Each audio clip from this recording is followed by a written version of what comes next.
Good afternoon. Thank you so much for the introduction, the kind invitation. Well, let me greet you and welcome you here in this third panel, or one of the three, in this afternoon of the second day of this very inspiring conference, if I may say so. So today, in this afternoon, we will be continuing to ask ourselves, what's the point of history or teaching history if we never learn, ? And in particular, we are going to look into the remembrance work, and both academically in terms of research, but also in terms of practicing memories and remembrance. When dealing with contested, maybe even antagonistic and conflicted topics, as well as parties. And so this is a huge task to be undertaking, but I think it's in these times even so more important, maybe even more important than it used to be before we were facing so many wars and conflicts in the midst of Europe and also outside of Europe. So in these times, I think where the present, not only military conflicts, but in general, we see frictions among societies, we see contested memories, but also contested truths. I think when this is the case, and when the present overshadows the past, and the past and its understanding informs the future, I think it's so important that we have such distinguished guests here on the panel who will be discussing with us how to tackle really historical education. What are the challenges to public history? How can we, our findings and our experiences, how can we introduce and translate them into practice, into good practices? So let me warmly welcome, in particular, the round of panelists. To my left, a warm welcome to Aurora Ailincai. She is an educational scientist by training. She is ever since 2001, so it's been rough 3 years, I would say, in this respect. She's been the executive director of the Observatory of History Teaching in Europe. She will in a moment explain a little what the observatory does in the scope and in the realm of the Council of Europe. A warm welcome to you. I may continue to my further left, Kamil Nedvědický. He is the Deputy Director of the Institute for the Study of Totalitarian Regime.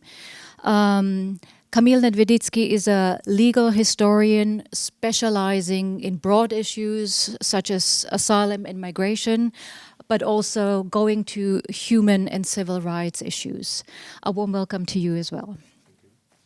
To my right, Professor Łukasz Kamiński. He is the director of the National Ossolineum Institute in Wrocław. He is also, as is Kamil, a historian specializing in the history of communism, also anti-communist resistance. I'm sure we'll hear about this in the course of the afternoon.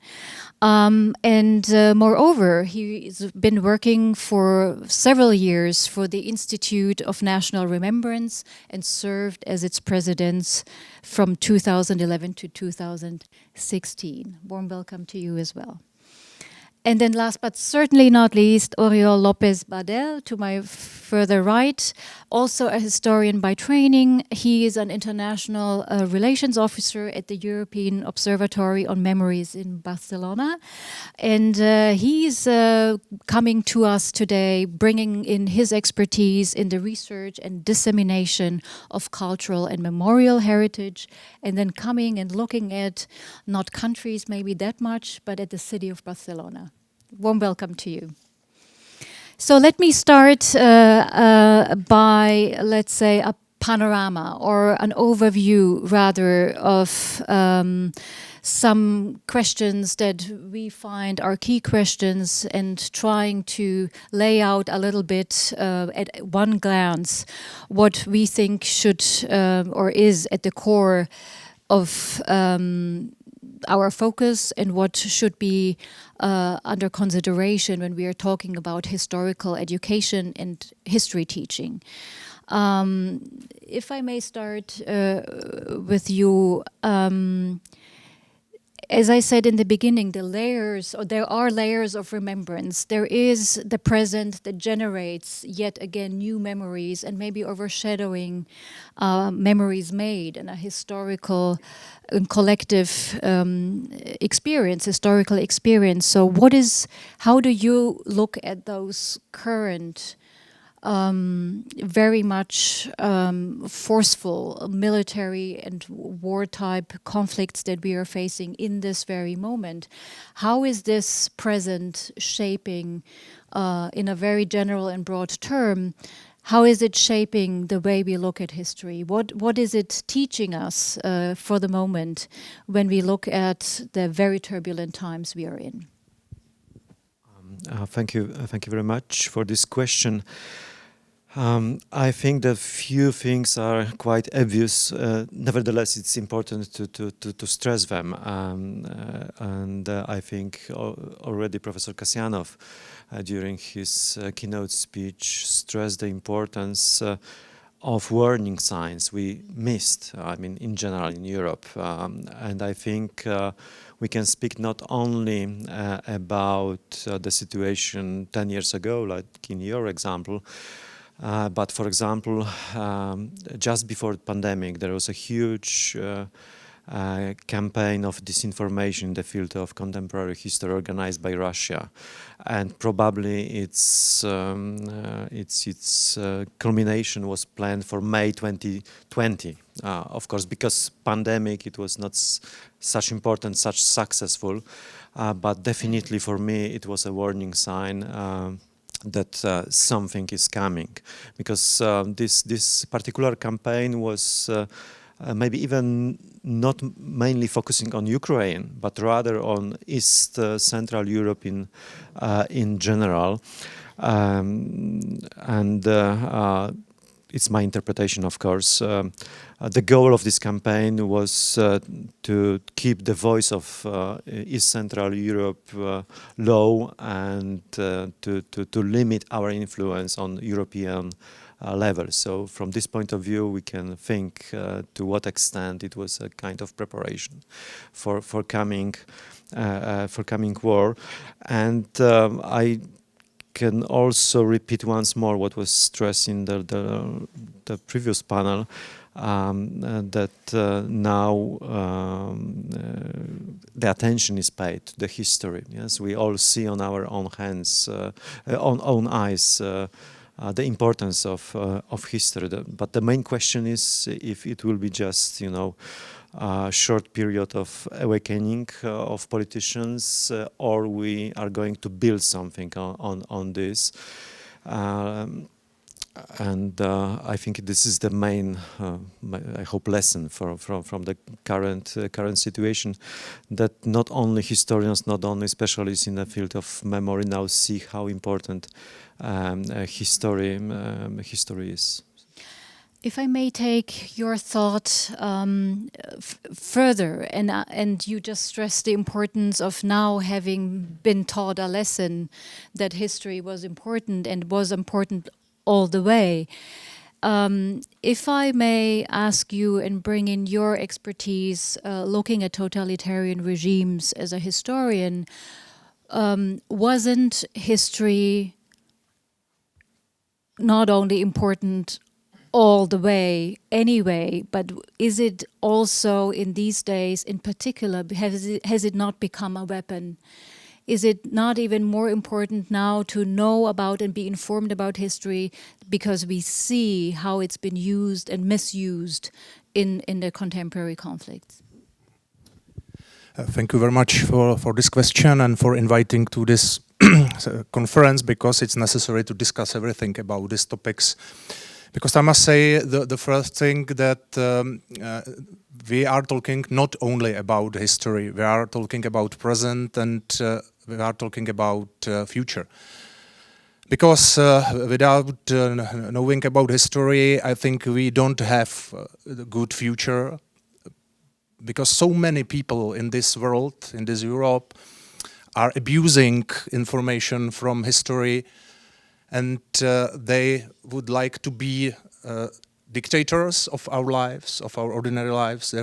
They would like to be our kings and queens and so on, and they're abusing the facts from the history for them. I'm here as a representative of the history of the institution of history memory, and I think it's necessary to ask everybody, what does it mean, historical memory? What does it mean in this world? And how to do research, how to do education, and who is the audience? Who is the who are the students, for example, for us, because we know that so many facts that we have in our archives are very interesting, but sometimes, I must say, only for historians, only for experts. And I think it's necessary to spread it into the public, not only to schools, but to the public in the sense of this word. So if we would like to have a good future, it's necessary communicate about things from history. And I think it's necessary to communicate together in Europe, but not only in Europe, in the world, because we have the same history, and it's necessary to have the same information about history, not only something like local history in our countries. Thank you. And if I may bring you in, you're working for the Observatory on History Teaching in Europe. Now, you will tell us a little more about this institution within the scope of the Council of Europe. But it works for and it aims for quality education, history education. And at the same time, there is a strong link to democracy today. Could you elaborate a little bit on what your driving and key principles are?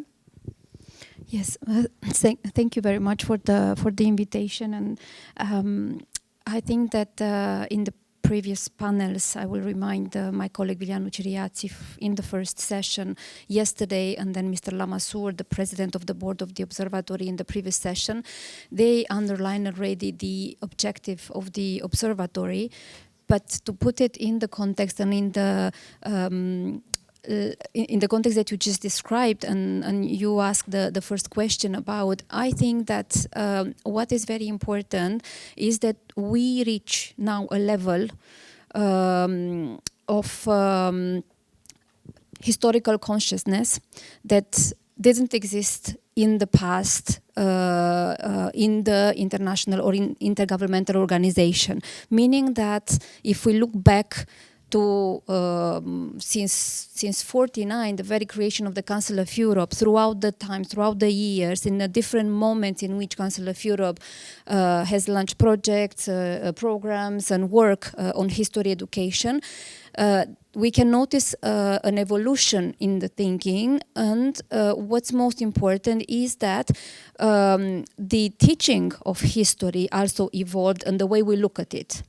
And we have the difficult challenge to have today 46 member states to sit at the same table and to agree on the same principles, which is almost an impossible exercise, especially if we think of a memory, of reconciliation, of remembrance, or we call it in the Council of Europe. So it's a very difficult thing to agree on the different views and the different memories that are around the table. But what we aimed for, and these are the principles of the Observatory on History Teaching as well, is to bring history education to its objective. So it serves these values and principles that we promote in the Council of Europe, of democracy, of human rights, and on the rule of law. So where the link is done and we manage to advance in our work, and we underline always this, is that on the principles and the values, every member state agrees. Some of them they respect it, some of them they respect it partially, and some they don't respect it. It was the case with the Russian Federation that was expelled from the Council of Europe for not only that was what culminated with the Russian Federation in the Council of Europe, the war of aggression against Ukraine, but we had different other moments, difficult moments with the Russian Federation in the respect of the values of the organization. So to bring it back to the Observatory, which is part of the history division, meaning a work that is promoted through three main, I would say, components in the Council of Europe. The standard settings. So this is a very important, all the recommendation and resolution adopted by the Council of Europe Committee of Ministers, meaning the 46 member states, on history education. And here we have intergovernmental programs, including a program on teaching remembrance of the Holocaust and the prevention of crime against humanity. Then we have a component which is focused on research and collection of data, is the Observatory, and another strand which is cooperation, which is mainly activities, project, and encounters like this one. Mm-hmm. I'll be with you in 1 second. I just want to, because I imagine this to be a mission impossible almost, although you're working on it to set standards, as you said, and advanced quality education. So what would be those unnegotiable standards that you're speaking of, that all 46 member states would subscribe to when it comes speaking about contested memories, if we acknowledge at the same time that truth or historical truth is to be sought after, that it is subject to interpretation, it is subject to narration. So how are you coming to terms with this difficult task? Yes, so the main thing that we would like everybody to understand here and in general when we work is that we don't promote a single history. We don't promote a single view on history education or a single vision of history. So this is what, again, we come back to multi-perspectivity that was mentioned these days very much. So multi-perspectivity is one of the principles that is promoted through all the standards, including in the latest recommendation adopted last year by the Committee of Ministers on passing on the remembrance of the Holocaust. And where we can see, again, an evolution in the way we look at the diversity in Europe and the acceptance of different points of view around the table.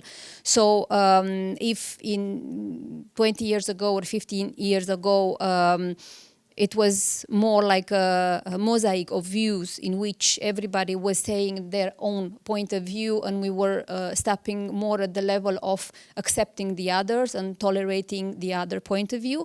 Today, we promote really a common agreement on the fact that history education, despite the fact that we have different memories about the past and that we are part of different countries, that again we come back with the values that promote democracy, and it should lead to peace, to understanding and promoting education to peace. Let me take this European level and jump in, or zoom in rather, into a smaller context, which is not maybe less contested when it comes to history and sharing memories, namely to your city of Barcelona, where you are curating exhibitions and much more. Could you give us your take on and your perspective on the one hand, setting principles, promoting certain values on the one hand, and at the same time also paying tribute to multi-perspectivity, to having other angles and perspectives in the focus of the history? Thank you for the question. Well, in fact, yes, I'm currently leading projects at the local sphere, but I work at the European Observatory on Memories, which our scope is wider. It's together with our friends like our dear friends of the INRS and multiple other colleagues, we try to analyze these memorial processes all over Europe. It's true that we work a lot in a local sphere as well with local communities to promote the social participation in remembrance, in memory processes. But what we see, either in a local aspect or in globally, is that the past has become the arena for political contestation, for political battles between antagonistic parties, mostly.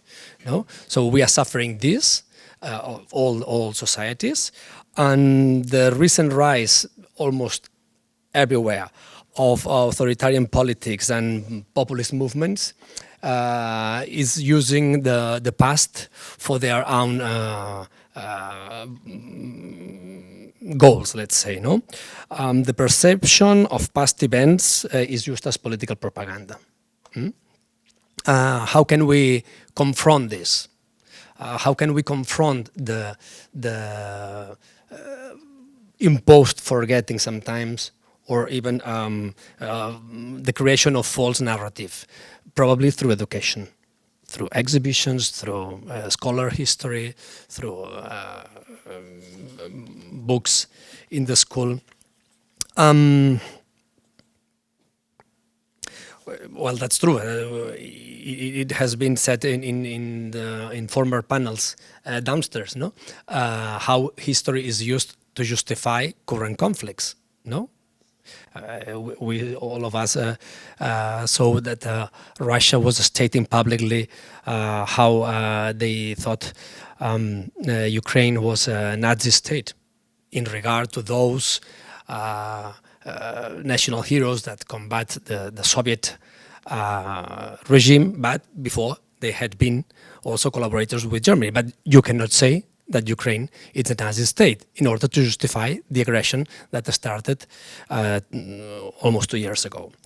Well, the case of Russia, it's too complicated, no? Because apart from manipulation of history, they attack directly historians, no? As it is the case that you know very well of the when the Memorial NGO was banned just before the starting of the war. Well, so in front of these political abuses of history, memory policies aim to build this basis for tolerance and peace, but to tell you the truth, they don't work always. Why? What would work, if I may jump in? Of course. So since we are trying to be, we just talked about it before, we are trying not only to overcome the so-called experts with the so-called practitioners. I think it's most productive if there is a interlinkage, of course, of the two worlds, which are not separate at all. But what would be a practical or a good approach to, well, dealing, if not overcoming, your findings that you were just outlining to us? To me, imposing policy of official policy of memory, it hardly can work. Saying never again, remember, don't repeat it, like from an official statement, it hardly can work. It can be, but we didn't observe it anywhere. So probably the combination between this official remembrance politics with the work of all of us, the network, the institutes, observatories, public historians, they can maybe work. It's hard to say because you can educate a kid for, I don't know, I spent 4 years of my life saying my old kid, don't get into struggles or don't get into fights in the school for years. 2 weeks ago, he came back home. Daddy, Grandpa told me that if someone kicks me in the school, I should kick him back. So 4 years in the trash, you know? I mean, I don't know if you understand the comparison, but I mean, if you educate someone saying never again, but then the government changes and says, guys, take the weapons and go to the front, I don't know if the remembrance So policy. what were, okay, we'll come back to that, because I think this is something, and I'll bring in the audience in a moment. I think it's so important that we all the experience and expertise in the room and at this conference, it's so important to try to filter out maybe approaches, practices, experiences that do work. And if I now may go and look into the case of Poland, you're an expert on communism, also on resistance, which is one particular, of course, chapter in European, but in Polish history. And you are teaching students in this very moment, also with very innovative approaches, as I know. What is your then tentative answer to dealing with contested memories, dealing also with changing backdrops against which we are looking at history? So maybe I will start with a short description of the situation in Poland, and maybe we can draw some conclusions from this situation.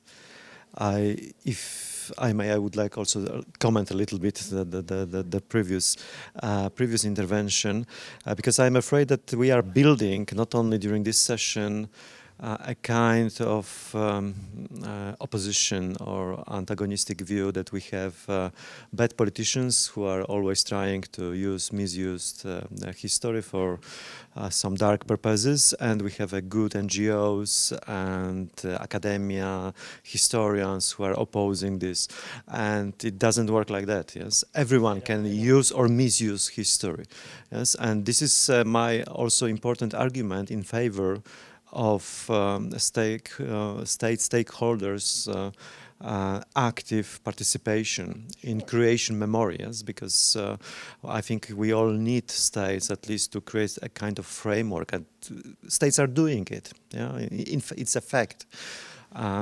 So I think it's a question not which side is using, but the problem is misusing of history, and it can be NGO. I have some quite nice examples from Poland, but coming back to the Polish experience, especially in the field of communism. So first thing I need to stress is that after 1990s maybe I should start even in 1980s, because it is also a good example, because in the 1980s we had in Poland a big fight on memory. Yes, already during communist time, yes, and on the one hand we had omnipresent and powerful communist state with all tools like schools. We discuss schools a lot today, all tools of propaganda, state-controlled museums, etc. So everything in their hand. And on the other hand, we had underground trade union with some underground printing, limited possibilities of influence on society, and they won because of many reasons. First, they were fighting against obvious lies, so it was maybe quite easy situation, but the emotions of the society were on the side, or big part of society were on the side of solidarity movement. So our situation was different comparing to other post-communist or former communist countries, because already in the late 1980s there was a completely new vision of remembrance ready, yes, and accepted by big part of population. Yes, it was just the problem how to formally introduce it into the schools, etc. And in the 1990s we experienced a little of fight of two visions of communists. So post-communists, who were quite strong in the sense of politics, they were defending that not everything was bad, and post-solidarity part of political milieu was against this vision.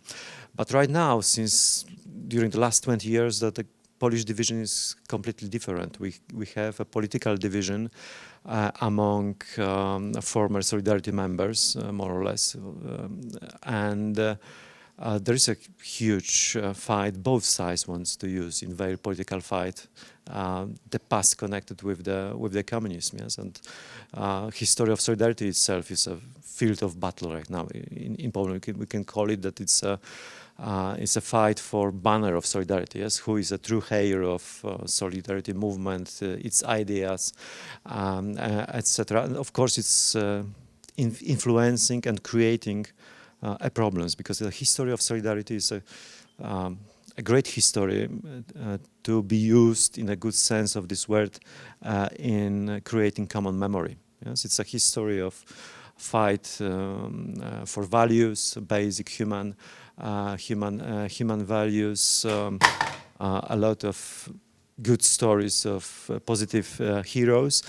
And now, because of these political tensions, for example, for young generation, it is hard to accept this part of history, yes, because they see the same people who are telling them that they were heroes 40 years ago.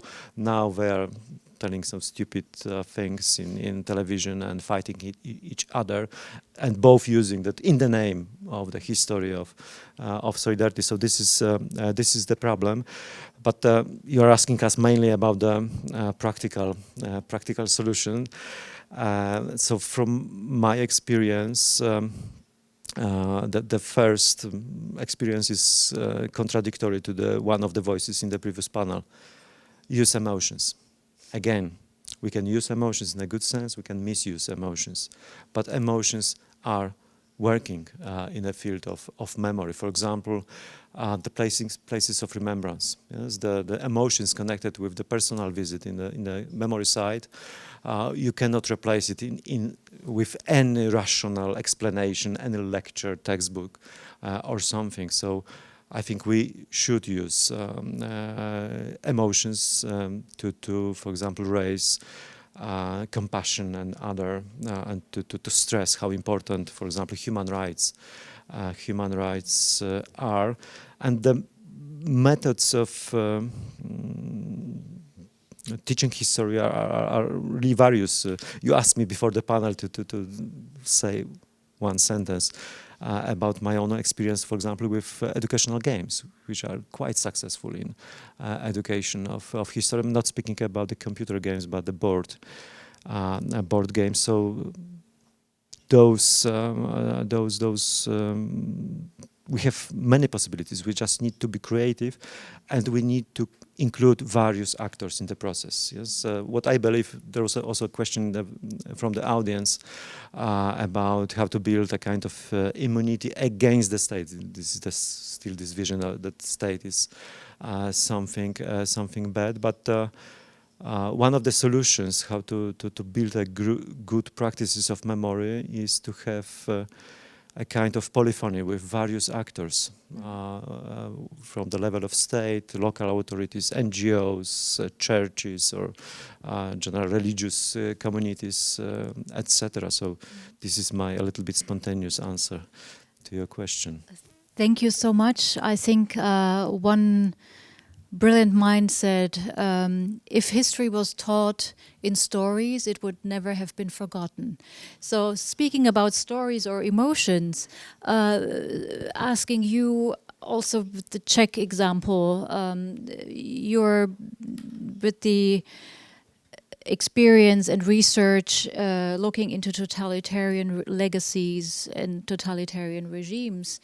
Now, we just heard emotions. Methodology does matter in terms of conveying history and historical knowledge and pass it on to the next generation. Now, from your perspective, you have knowledge resources, you are collecting and documenting also knowledge and facts. What would you add, let me ask that way, what would you add to the repertoire in terms of conveying history well, in terms of value-based approaches? Thank you for this question. I can add something from the Czech perspective. I must support my colleague from Poland. Our experience is very similar. Now I have on my table in my office the final report of our education inspectorate. It's our body, authoritative body under the Ministry of Education. And it's about situation in the teaching of contemporary history in 10 years. And it's very bad. The results are so bad because so many students aren't interested in history, and they said that the history is boring or so hard, more harder than mathematics, for example. And I think it's very challenge. It's a big challenge for us how to improve this situation. I very love books, for example. I think it's very good to have so many books in my house, but the youngest generations, books are for them something from history.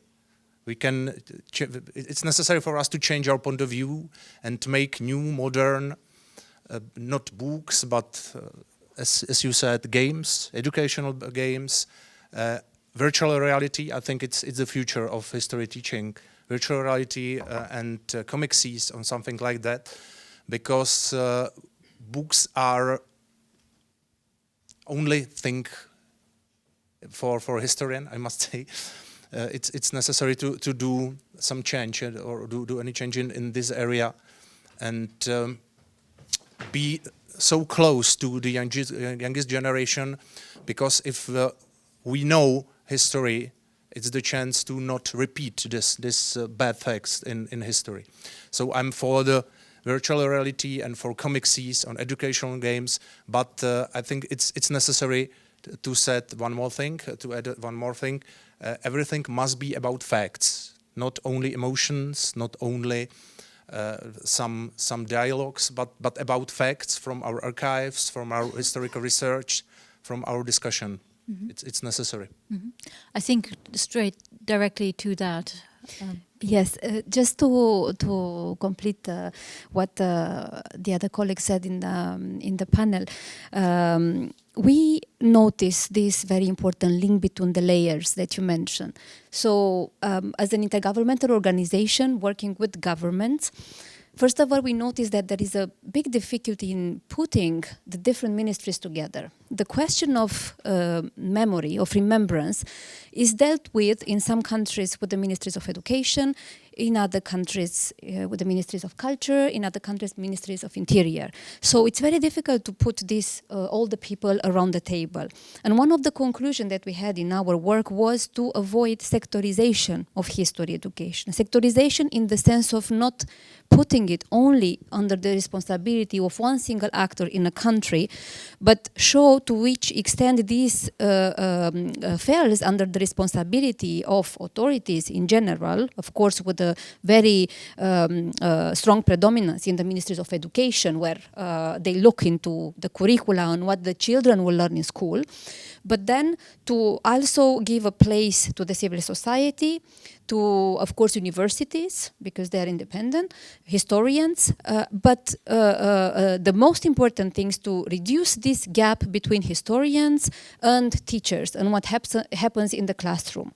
And it was said in the panel before that the findings of the reports of the Observatory show a very alarming and pessimistic result when we look at the reduction of the history hours, of the difficulties that a teacher have to deal with when they have to teach, lack sometimes of training. There are no training adapted to the teachers and they complain about it. So all these elements are also part of this picture in which we have to see history education and the transmission of the remembrance from this point of view. Mm-hmm. Because it's not about how politicians and policies say about it, but also how this is translated in practice and reaches children, students, because we speak about them in the end. so much through the education. And one another comment I would like to say about facts indeed, because this is what we do with the Observatory. We look at facts and figures, but this is not enough. We have this mandate to show the picture as it is, to present the facts and the figures. But what is important is to look at the facts and the figures in the narrative from which they are part. Because here we come into seeing the story, seeing how this is transferring a positive or a negative message about a specific historical fact.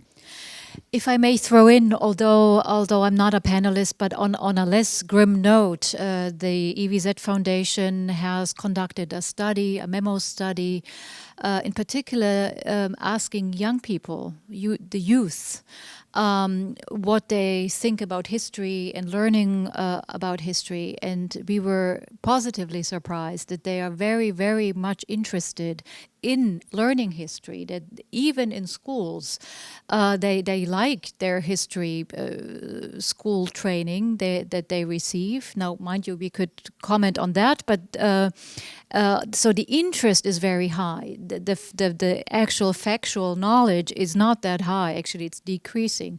But the interest, I think this is something that practitioners can work with very, very well and connect and relate to the fact that the interest is there. So I just wanted to throw that in. That at least applies to the German youth. But then I would hand over to you and speaking about, on the one hand, raising emotions, empathy, relating to certain historical events. Now I'm speaking of the Day of Remembrance around the military coup in your country that I know you are dealing with in a special event as well. So how are you approaching it, knowing full well that also in this case, in the Spanish case, with the military coup, there are also narratives circling around that event that are contested. Exactly. Well, Spain is not an example of dealing with the past right after the conflict, because after almost 40 years of dictatorship, there was this agreement between the former political elites and the new political elites, which through their compromise, they maintained quite a lot that the past was something untouchable, you know. Just forget it and we'll go into democracy. But a new democracy that, for instance, talking about Remembrance Day, keep the National Day, October the 12th, last week, which is considered the day that Columbus arrived in America and killed everyone there. So this was celebrated during the Franco dictatorship as the race day, super racist concept, right? Then in the transition to democracy, just as an example, the new democratic elites decided to keep this day. This is very, you know, you can notice a bit what kind of transition we had. Then, after having frozen the memories of the past, almost by law, because the amnesty law that was approved in 1977 was beneficial to all those political prisoners who had been maybe arrested, like in Eastern European countries, no? They have been arrested on the streets, demonstration of students, workers. All these political prisoners benefited from the amnesty law, but at the same time, the amnesty law benefited those policemen or officers or politicians that were implementing this repression to the pro-democratic demonstrators, let's say. So after having frozen this memory by law, the so-called grandchildren generation, so those who had not lived neither the war or the dictatorship, started asking what happened with our past, no? And then the first memory law was approved, something that we trust, Łukasz. I'm sorry if I didn't explain myself right before. I didn't pretend to separate bad governments with good NGOs. No, not at all. I mean, we trust the first memory law in Spain. It was passed by the parliament in 2009. Then the government changed, and the new conservative government publicly said, okay, we will shut the new memory law. So finally, last year, a second democratic memory law was passed by the parliament, installing, let's say, 2 memory days, which, to tell you the truth, are not very successful, because it's October 31st, which is the day of victims of Francoism. But I'm sure that if you go on the streets in Spain and ask people, when is this day? Nobody will tell you. It's something very official, you know. This is what I mean, that official dates. So we should work now, no, to organize maybe events on this date. And then there is a second date by this new law, which is May 8th. It's the day of remembrance of those people who were forced to went to exile because of the dictatorship. So it was about 500,000 people. About 10,000 of these perished in the Nazi camps, because they were taken in France as anti-fascist, and they were sent to the camps as well. So, and something that was key in this transition, real transition to addressing the past, was in 2019, when the Franco remains, the dictator remains, that were, I don't know if you are aware of this, he was buried in a mausoleum on the top of the hill near Madrid, in the Valley of the Fallen, El Valle de los Caídos, and the guy was taken out and was sent to a private cemetery, respecting the family. The family went there in a private event, and they took him. But this was super contested on the social media, on the news, especially conservative press, who were putting a lot of fire on this. You know, so it means that still the past is used to confront. And still, I'll come back to you and ask how to deal with such contestations that you were just describing. On the one hand, having a memorialization of past events, and at the same time, people not simply buying it. I'll come back to you, and before I do so, I just wanted to go back to the Observatory's work. Now we heard the Czech, the Polish, the Spanish perspective on specific events in their national histories. Now the Observatory has what I find an interesting approach, not a country-specific, for instance, reporting, but instead thematic reports.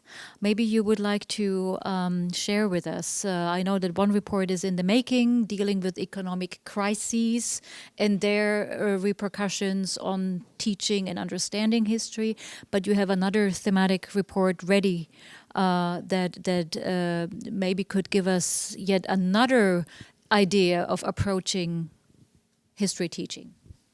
Yes, so indeed the Observatory produces what we call general reports, and the first one will be released now at the end of the year.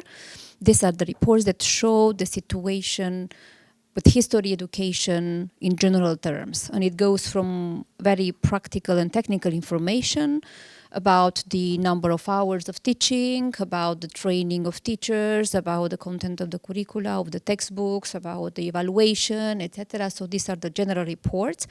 And indeed, we do it in a comparative way, meaning that while avoiding to finger point or to show who's the best, who's the worst, etc. So we don't monitor and evaluate exactly what is good or what is not good. We, in a comparative way, show the situation and the discrepancies between the member states. And every 2-3 years, these reports will be updated. So through the time, we'll have a longitudinal analysis also of the developments, of the changes, and hopefully see the trends, and from the first report in some years, which direction we go. And in parallel, we have the thematic reports. The first one was on pandemics and natural disasters in history education. So this is the first report of the observatory, a testing of the methodology as well, but it was very interesting because we were in full COVID-19 pandemic, and we looked also in the way countries were prepared or not prepared to go through such such events. And what was interesting is that some countries, members of the observatory, they do teach about pandemics and natural disasters in a very informative way, without entering into really the history of pandemics and or natural disaster, but mentioning them depending on the country, mainly focusing on disasters that happen on their own territory. Other countries, a more regional level, and speaking about it also in terms of how this affected the population.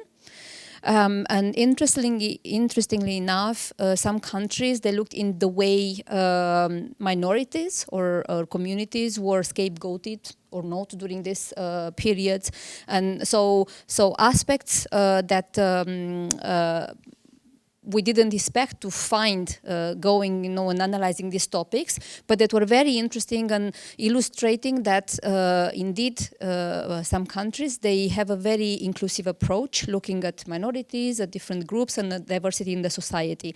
So it was not a controversial topic, and we did it somehow on purpose, that the first report presents a topic that is not contested by the others, because of course some of the topics can be very political or touch to sensitive issues, and then we have then again some difficulties in promoting the reports or discussing about it. So it was important to start with this, but still it revealed still the fact that such phenomena that are of global dimension, they are for the time being, at least what the report shows, they are dealt with in a very national, I would say, or communitarian way, looking at these events from a very internal perspective, each of them from their own, let's say, lens, but not looking at what affected the relationship with the other countries or the impact that this had on other populations. And that brings me to the European level and the European dimension. Now we've been looking at the national or regional perspectives and contested memories, but if we scale it up and look into, after all, we do have a common European space, a common European history, where on a kind of transnational level, there are contested memories as well. And we feel, at least as a foundation with many others, that multi-perspectivity, the plurality of memories must have a place and a space to be taught as well. How then, I know it complicates matters if we transfer them to an even higher or broader space with even yet more perspectives, but still, in terms of a common European memory space also, how can we come to terms with this task? First part of my answer is that I would like to stress that the phenomenon of one of the characteristics of phenomenon of collective memories, that the capacity of this memory is very limited, and sometimes I see attempts to and many people are right. We should remember about this, and we have a very long list of events we should remember. This is right, but we cannot. Yes, it is not possible in the sense of collective memory. We can even teach about them, but we cannot expect that everything will be a part of this collective memory. So this is the first thing. The second one, this is the nature of identity, but also the nature of collective memory, that various layers are possible and can coexist. Yes, and I can imagine one layer called European remembrance, and probably exists to some extent, yes. But again, it will be very limited space in this limited capacity. So my first answer is we shouldn't look only because in natural way during such a meetings like this one, and it was my job for many years too, we are focusing on violence burden past, on various wrongdoings of especially the recent history. But we cannot build European remembrance only on this. It's important, but we should also promote other aspects of our common history. Yes, we are not only united by the common experience of 2 world wars, for example, or a totalitarian systems of 20th century. Culture, science are also part of our common legacy. So, from my point of view, it's important because if we want people to remember, they cannot be forced, I would say, only to remember atrocities. So they are important, but it's not possible to limit this memory only to this sphere.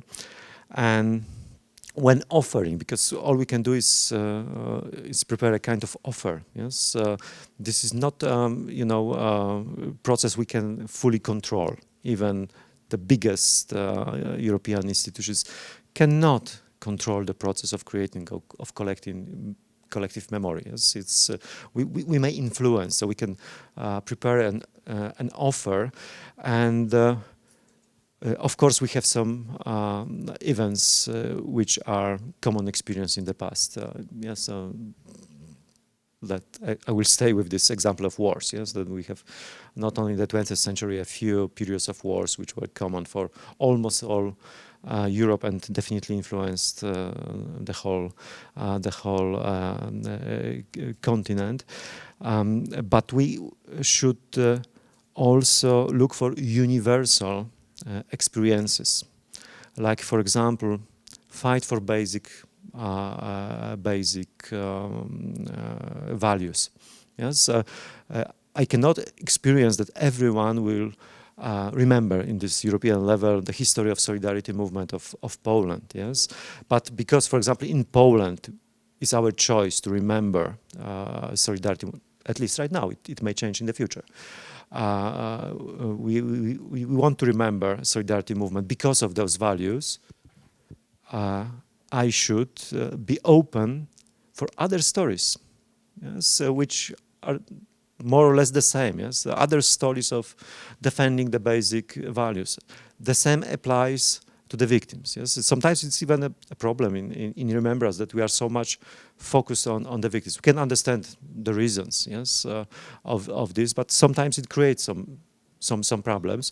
But we have two paths, yes, being focused on our own victims, and because of it, we will be not open for other experiences, or this experience may make us open for other experiences of victimhood.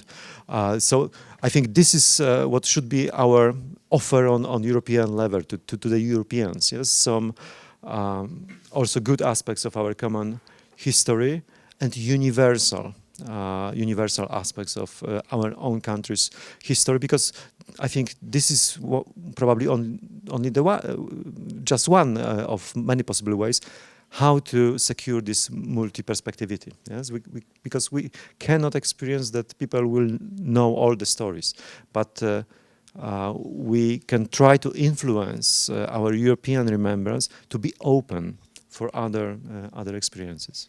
Thank you for that strong stance, and I want to be with you in a moment and hand over to you.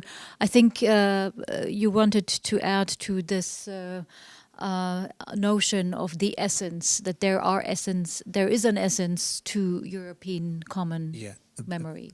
I can add only one thing. Everything is correct, everything is right, but I would like to add some controversial perhaps controversial, problematic moment, and we are talking about totalitarian regimes in 20th century. It means, in general, Nazi totalitarian regime and communist totalitarian regime.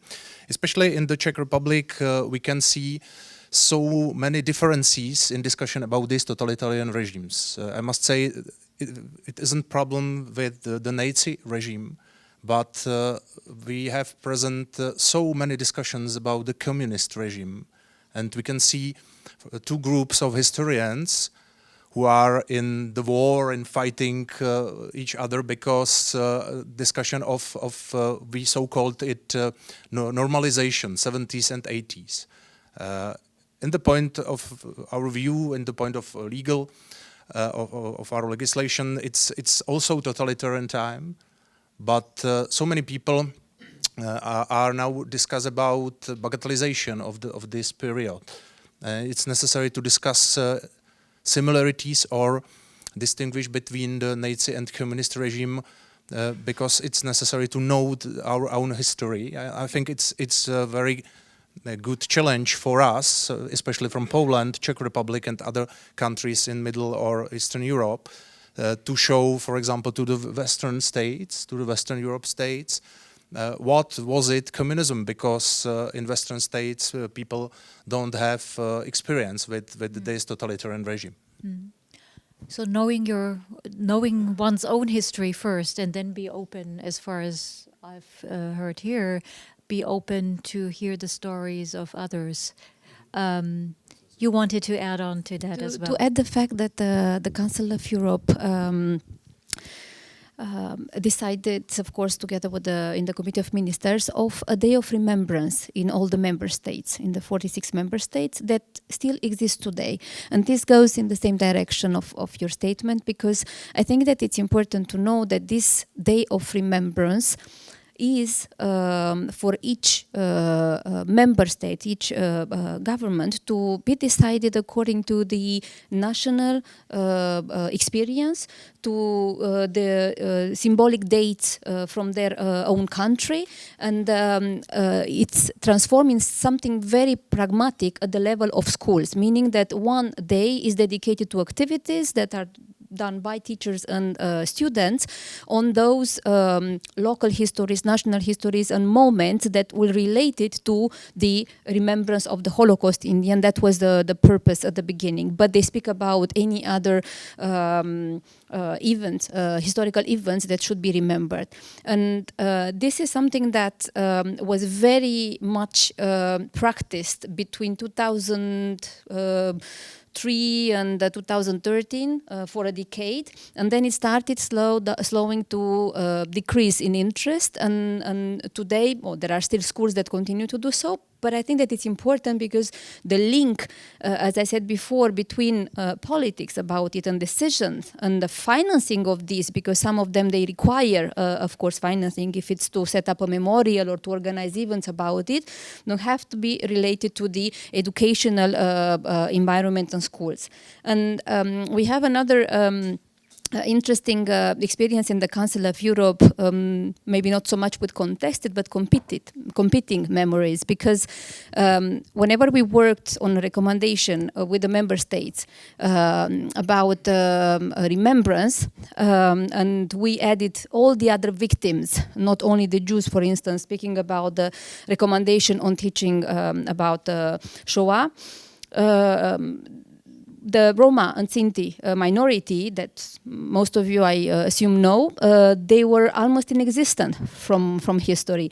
And we had very hard time to convince the member states, some of them at least, to include also the victims, so the Roma victims of the Holocaust. And when we managed to go through with this, but it's true that some of them were into contesting that this happened.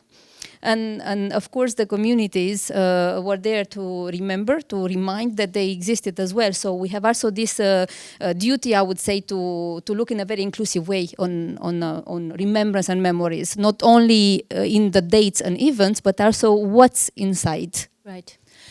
Before you are we are very happy to bring your thoughts and views and expertise into our conversation. So I'll be with you in a moment. And before I do so, one more question to you. I know that you have, at least I found it in your activities, you have a concept and a project called Conflict Heritage.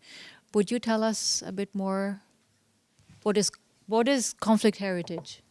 This on heritage, uncomfortable heritage, you can use different words to approach it.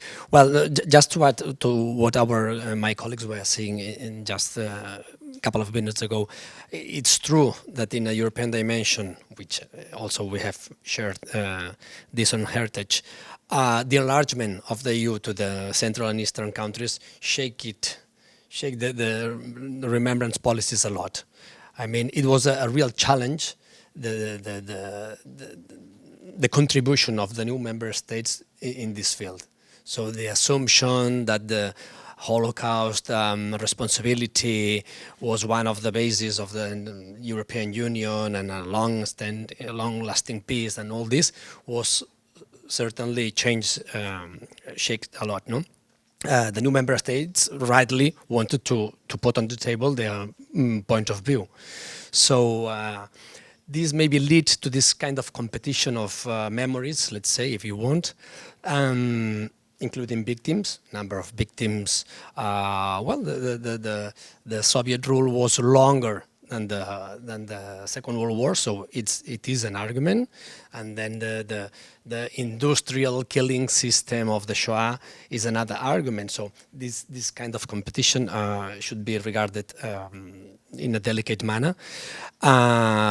So to avoid these clashes, maybe including the not only multi-perspective of a single event, but also the plurality of memories, as Aurora was saying, including the memory of Sinti and Roma, including the memories of the repressed LGBTIQ communities, and so on.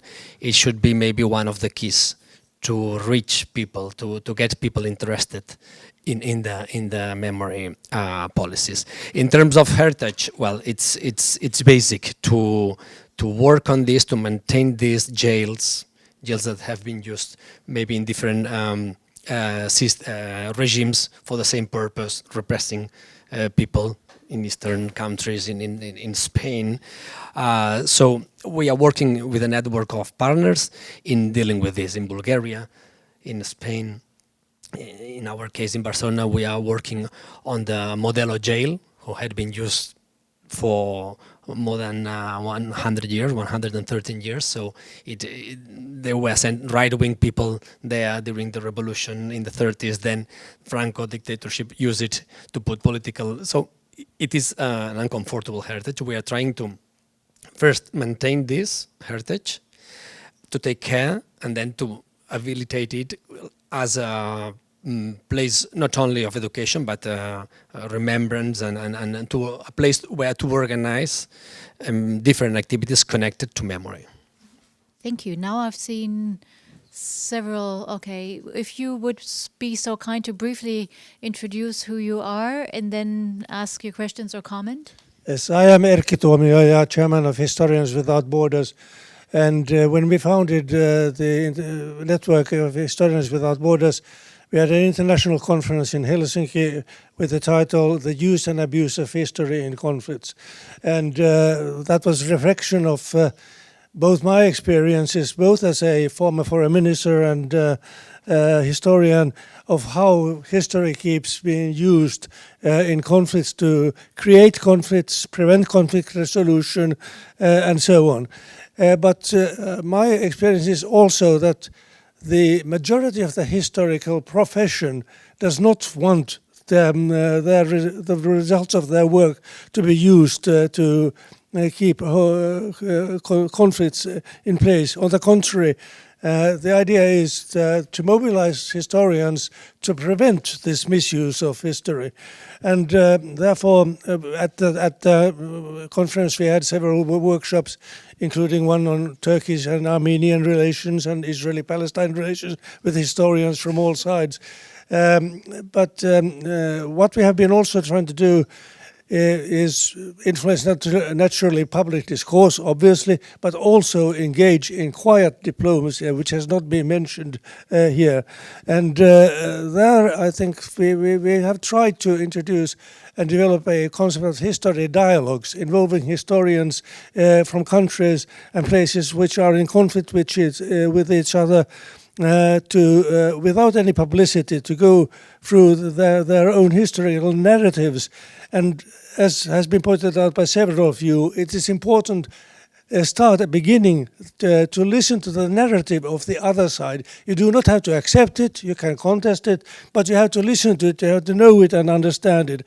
And this is the first step in any kind of historical resolution and trying to involve historians in putting conflicts aside.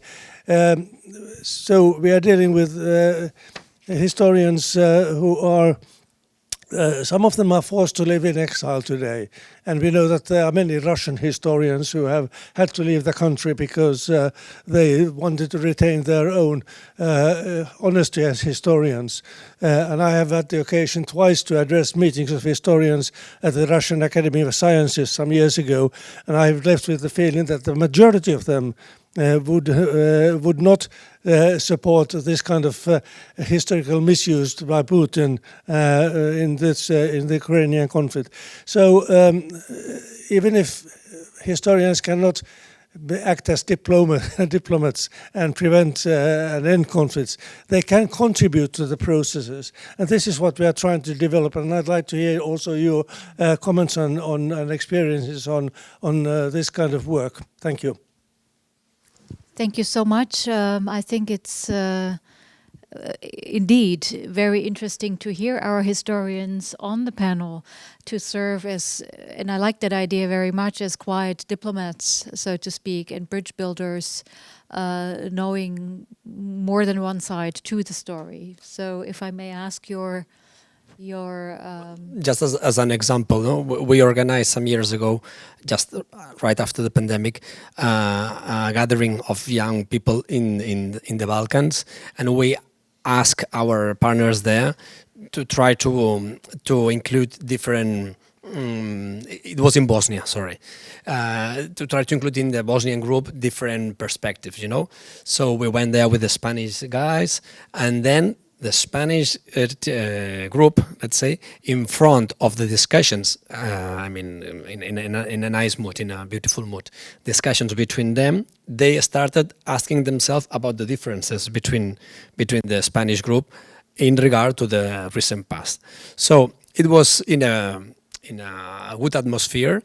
I don't know if after this gathering they remain like very convinced of their positions or they open a bit more, but the truth is that apparently in that moment it worked. Yes, if I may comment on the whole intervention, you said that historians doesn't want their work to be misused. Unfortunately, we do not control what is happening to our results of our work. Only thing we can prevent our own involvement in misuses of history. Yes, it's our responsibility, and I have a really bad news for all of us, because it's not only the problem that the problem of misusing of the past is growing. I think it's a constant process, and it will be worse. And there are many factors, but one of the most important we did not discuss openly yet are social media, which are really nice tool to weaponize history. Yes, and now you don't have to have I don't know, a big budget or big organization behind you, but and you may use them. And the problem, at least from the Polish perspective, is during my classes on digital history, every year I do a similar exercise with my students. We analyze social media profiles of most important Polish historians, especially those who specialize in 20th century history. Yes, and the results are year by year the same. First of all, of course, they do the same things people do, so a lot of pictures with cats, dogs and other puppies, pictures from holidays. Secondly, they very nicely use this tool to promote own books, articles, sometimes also the colleagues' publications, yes, or conferences or something like this.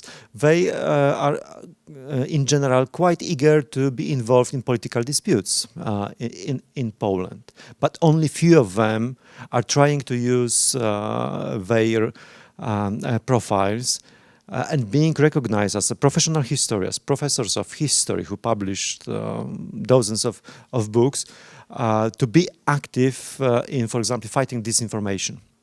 And it is not possible to be active in social media. I do not see this information. I think this is another responsibility of historians. It's not an example of quiet diplomacy. It should be quite loud. But speaking about this quiet diplomacy, it works also not only on internal level. Yes, and I think during the last 3 decades. Polish historians did a lot to show their compatriots other perspectives, yes, to allow them better understand, for example, our neighbors. Thank you. I have 2 more. Yeah. Oh, you don't have a microphone? Where did it go? Okay. Yes, very briefly, coming back to narratives, we look into this because history is about facts and interpretations. So while the facts are there, and I think that everybody can agree on specific facts, the interpretation of those facts is very important. And this is where we go back to narratives and see how they are used and interpreted in different contexts. So we put a lot of emphasis on this, and we try with the facts and figures that we have, at least in the Observatory on history teaching, to show what is the impact when we take them out from a context. Because in the end, even when we look at now the Russia's war against Ukraine, it's also about narrative there. It's not about using a fact or a date. So we do work in the Council of Europe on this, and we also create now a toolkit to debunk disinformation online related to history. Unfortunately, we spend a lot of time now to deconstruct and to fight the misinformation, because this is our present challenge. But we have to do it in parallel with building the narrative and the work on history that we promote. Thank you. I think the dialogue in history is necessary, absolutely necessary. And what about social media? I think it's necessary for historians to go to the social media and talk with the people through the social media. I can add one small talk about our last presidential election. It was really funny, because in the final of our last presidential election in the Czech Republic were 2 members of former communist parties and 2 people who were agents of secret services, secret police of the communist regimes. And the role of historians was very important to tell everybody what does it mean and what is it about. So I'm really optimistic in this area that it's necessary to talk about these topics and to talk about through the social media, not only in the conferences, not only in schools, but it's necessary, and I think it's challenge also for institution like our institution to be in the field of social media and discuss and present facts. All right, I have seen, yeah, would you kindly introduce yourself first? Thank you, Martin Glatt, European Center for Minority Issues and University of Southern Denmark. I still miss in this debate this European narrative. I mean, you said rightly, we had Auschwitz, we had like World War II, but this is very much a Western narrative. And I can see two big conflicts when we talk about, one big conflict about narratives and complicated conflict topics, and that is we have national narratives of post-imperial states that have somehow dealt with or not dealt with the loss of their empire, and we have the narratives of countries that have a narrative of liberation. And Catalan case will be the next one, as you're based in Barcelona, as I understand. And these two narratives have not really been realigned, I think, in Europe. And there is not really any plan how to do this, as far as I can see. But perhaps you have some idea on that.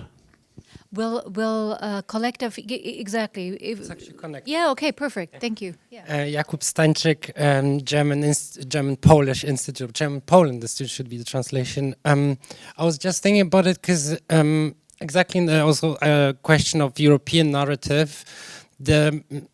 Something that I've been missing since yesterday are the concepts of belonging and identity.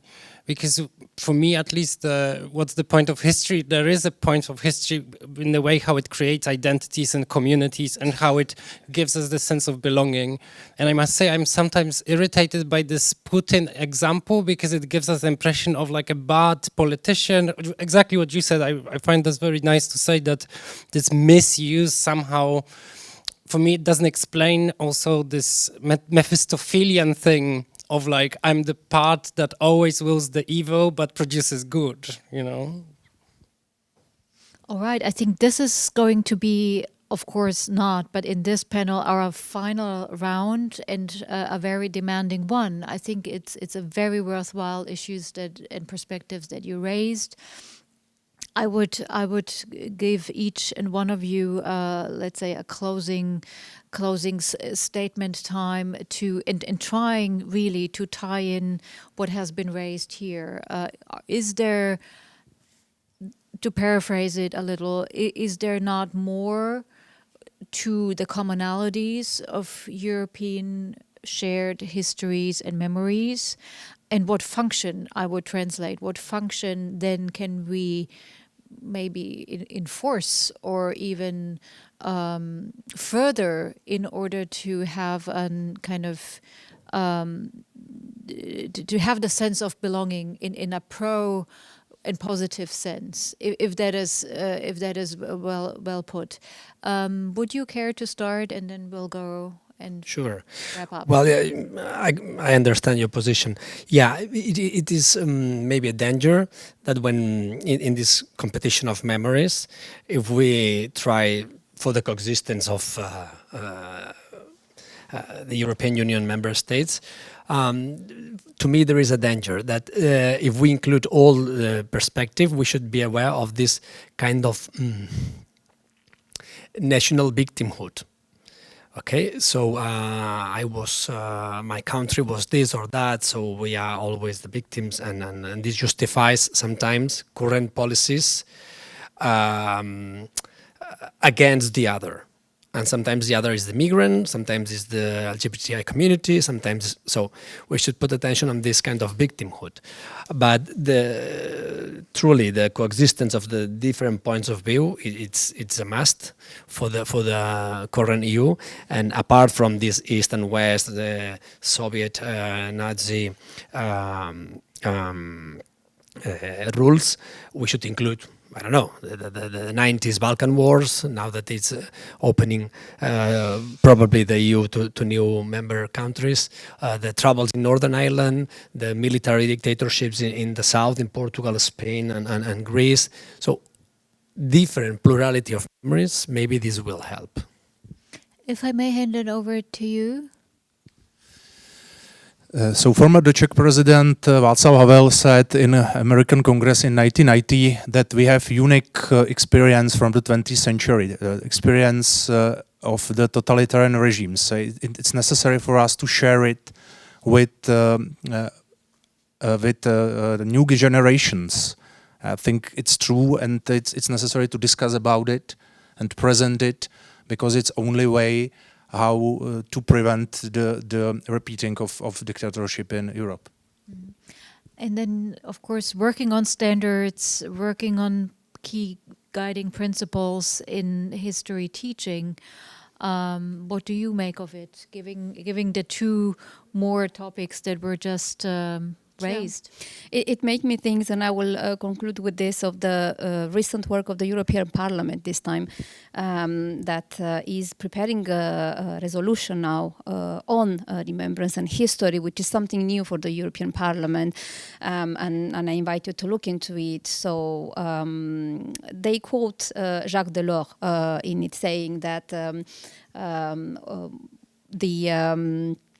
one cannot fall in love with the single market, mentioning that basically the values are there to remind us that to create a common identity, it would be very important to look into what the plural identities and plural memories can create for us to have a European identity and hence a common maybe memory. Mm-hmm. So to answer the question, I truly believed that if European project is to be successful, we need to have a kind of common European identity, which should be rooted, has to be rooted in the past. Yes, so we need European remembrance and European identity, not to replace our identity as a Poles, Spaniards, or anyone else, just to supplement them. Yes, as I said, there are some layers of remembrance, and there are layers of identity too, and maybe I was a little bit pessimistic in many of my previous interventions, so I will try to finish in optimistic way. Yes, remembrance is a very competitive field. Yes, we have this rivalry of memories, but there are other competitive fields like economy, for example, and economy was much more times in the past the reason of the wars than history was or still is one of the reasons of wars, and we found a way how to regulate economy on a global level. In Europe, we even invented a common market to solve the problems of rivalization in economy. So I truly believe that we will one day invent a common market of remembrance in Europe. Thank you.